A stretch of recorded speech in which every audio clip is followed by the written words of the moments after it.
맨체스터 유나이티드의 여름 이적 시장에 대한 큰 힌트가 등장했습니다. 맨유 유스 출신 공격수 알레한드로 가르나초가 입주한 지 1년 여밖에 되지 않은 자신의 고급 주택을 부동산에 매물로 내놓았다는 것인데요. 영국 대중지 더 선이 현지 시간 온라인판 기사로 공개한 독점 정보에 따르면 가르나초는 영국 그레이터 맨체스터의 보든 지역에 있는 침실 7개짜리 대저택을 385만 파운드 약 72억 원에 매각하기로 했다. 해당 매물이 시장에 나온 것은 지난 3월 28일로 알려졌다.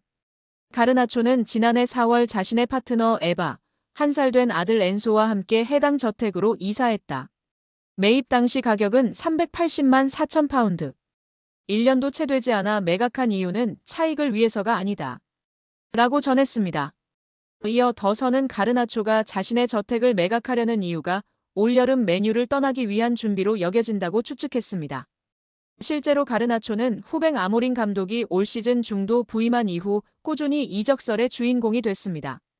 에릭 텐하흐 전임 감독 체제에서 중용됐으나 아모린 감독 부임과 함께 입지가 흔들렸는데요. 최근 다시 주요 경기에 출전하고 있으나 지난 1월 이적 시장 기간에 첼시, 나폴리 등과 이적 협의가 진행되기도 했습니다. 맨유는 지난 수년간 누적된 적자로 인해 재정난에 시달리고 있기도 합니다. 맨유는 아모린 감독이 원하는 유형의 선수를 영입하기 위해 기존 선수 매각을 추진 중이며 현재 에스턴 빌라로 임대된 마커스 레시포드를 비롯해 자체 유소년 팀 출신 선수들의 매각이 장부상 순이익으로 처리되어 재정 건전성 규정 충족에 큰 도움이 된다고 보고 있습니다. 레시포드와 달리 가르나초는 그동안 맨유의 미래 자원으로 기대를 모았으나 아모린 감독은 기복을 보이는 가르나초를 정리하려는 생각을 가진 것으로 알려졌습니다. 맨유는 최근 이선 공격수 영입에 대한민국 대표 미드필더 이강인과 연결됐는데요. 지난달 이강인의 에이전트 하비에르 가리도가 맨유 구단을 방문한 사실을 공개하기도 했습니다. 스페인 매체 렐레보의 마테오 모레토 기자는 이 방문이 가리도가 대리하는 선수의 이적과 관련이 있는 업무상 출장이었다고 보도했습니다. 맨유는 5년 후 새로운 홈경기장 건설을 중심으로 대대적인 재건 작업을 진행 중입니다. 짐 레클리프 구단주는 이 과정에서 아모린 감독을 적극 지원하고 여름 이적 시장에 선수 영입을 위해 구조조정을 진행 중이라고 밝혔습니다. 아시아 시장 마케팅 효과를 위한 이강인 영입 가능성이 유럽 현지에서 제기되고 있는 가운데 이강인과 포지션이 겹치는 가르나초의 이적설은 주목할 만한 상황이라는 평가입니다. 여기에 맨체스터 유나이티드가 파리 생제르맹 선수를 대거 영입하는 것을 추진하는 것으로 전해졌습니다. 프랑스 매체 PSG 인사이드는 PSG 선수 중 3명이 맨유에 관심을 받고 있다. 맨유는 이강인, 네베스, 멘데스 영입을 계획하고 있다. PSG가 챔피언스리그에서 선보인 경기력으로 인해 맨유는 PSG 선수들에게 관심을 가지고 있다고 전했습니다.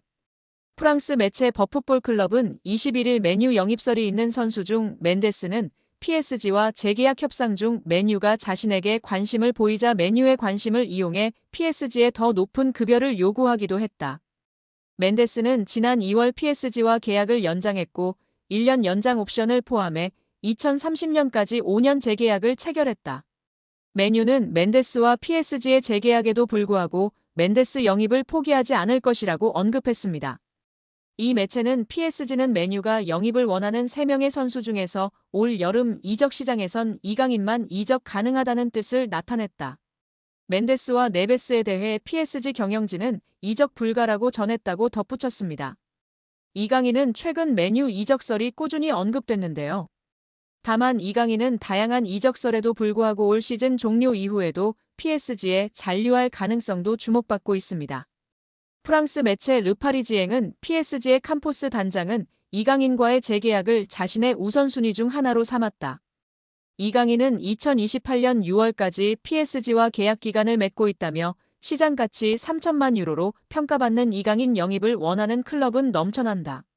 프리미어리그의 맨체스터 유나이티드와 크리스탈 팰리스가 이강인 영입을 위해 움직일 수도 있다고 언급했습니다.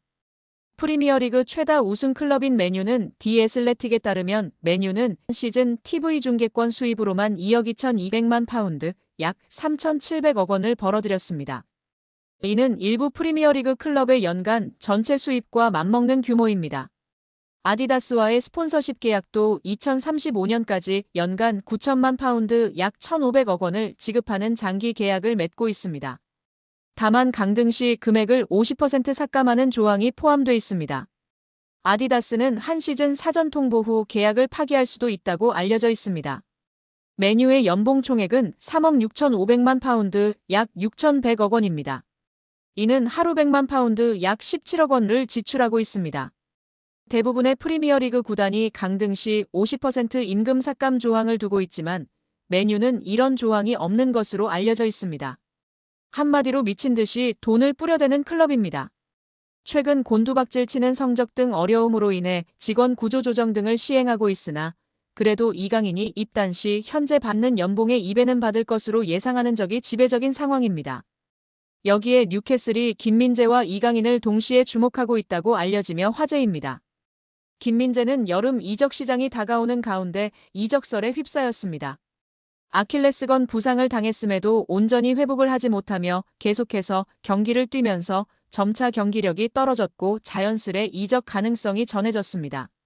독일 FCB 차이퉁은 첼시뿐 아니라 뉴캐슬과 유벤투스도 김민재를 주시하고 있다고 설명했습니다. 특히 글로벌 매체 포포투는 24일 뉴캐슬은 김민재의 에이전트와 구체적인 대화를 나눴다. 뮌헨은 적절한 금액이 제시되면 김민재와 이별할 것이다라고 전했습니다. 매체에 따르면 뮌헨은 김민재의 몸값으로 5,500만 유로 약 890억 원에서 6천만 유로 약 970억 원을 요구하고 있습니다. 뉴캐슬의 김민재 영입설이 더욱 흥미로운 이유는 이강인에게도 관심을 보이기 때문인데요. 이강인도 김민재와 마찬가지로 이적 가능성이 계속해서 전해지고 있습니다. 이강인은 실제로 지난 겨울부터 여러 클럽에 관심을 받았고 뉴캐슬의 이름도 포함이 됐었습니다. 당시에는 PSG가 이강인을 매각하지 않기로 결정하면서 모든 제안을 거절, 이강인은 프랑스 리그에 남게 됐습니다. 하지만 겨울 이후 이강인의 상황이 달라졌는데요. 이강인은 주전 경쟁에서 밀리며 좀처럼 선발로 나서지 못했고 자연스레 PSG를 떠날 것이란 전망이 전해졌습니다. 최근에는 재계약도 다시 언급됐습니다. 프랑스 푸실은 PSG의 루이스 캄포스 단장은 이강인과의 재계약을 우선순위로 고려하고 있다고 했습니다.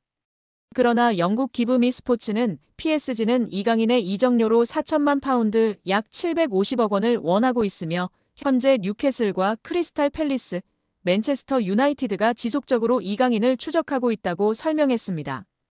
여러 보도를 종합했을 때 뉴캐슬은 분명 이강인과 김민재에 관심이 있으며 상황에 따라서는 여름 이적 시장에 둘을 동시에 영입하는 그림이 그려질 가능성도 충분한 상황입니다.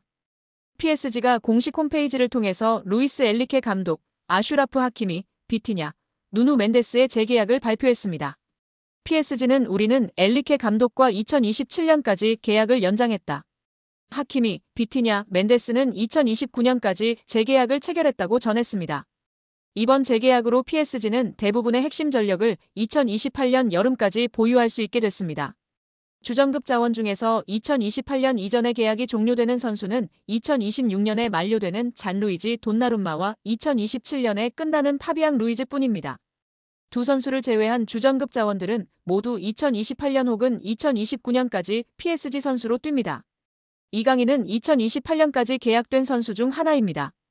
PSG와 재계약을 체결한 세 선수의 중요성은 말로 다 설명이 불가능할 정도인데요.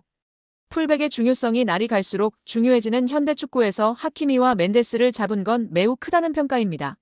하키미는 지난 시즌부터 유럽 최고의 풀백으로 인정받고 있으며 멘데스는 부상을 털고 돌아와 PSG의 왼쪽을 탄탄하게 지켜주고 있습니다. 핵심 미드필더인 비티냐도 마찬가지인데요. 현재 비티냐만큼 중원에서 사령관 역할을 해줄 수 있는 선수는 전 세계에 많지 않다는 평가입니다.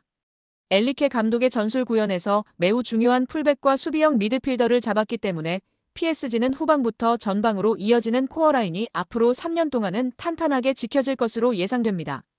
PSG가 가지고 있는 목표는 딱 하나뿐입니다.